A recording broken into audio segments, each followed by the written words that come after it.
राष्ट्रवादीच्या आमदारांची अजित पवार यांच्या दालनात मागच्या अर्ध्या तासापासून बैठक सुरू आहे। विधान परिषद निवडणुकीच्या अनुषंगाने ही बैठक सुरू आहे। मतांचा राष्ट्रवादीचा कोटा निश्चित करण्याबाबत ही बैठक बोलावण्यात आली अशी माहिती मिळते।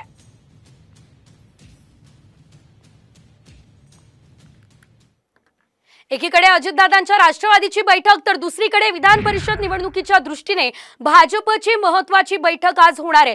तर मुंबईमधील सर्व आमदार आणि महत्त्वाचे पदाधिकारी या बैठकीला उपस्थित राहतील। विधान परिषदेची रणनीती आज या बैठकीमध्ये ठरणार आहे।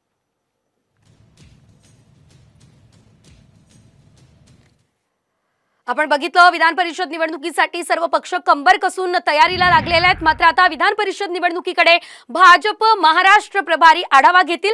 उद्या भाजपचे महाराष्ट्र प्रभारी भूपेंद्र यादव हे मुंबईमध्ये येणार आहे। भूपेंद्र यादव विधान परिषद निवडणुकीचा आढावा घेतील। 11 जागांसाठी 12 उमेदवार रिंगणात आहेत। त्यामुळे आता 11वी जागा कुणाकडे जाणार आणि कुणाचे आमदार क्रॉस वोटिंग करणार याकडे लक्ष आहे।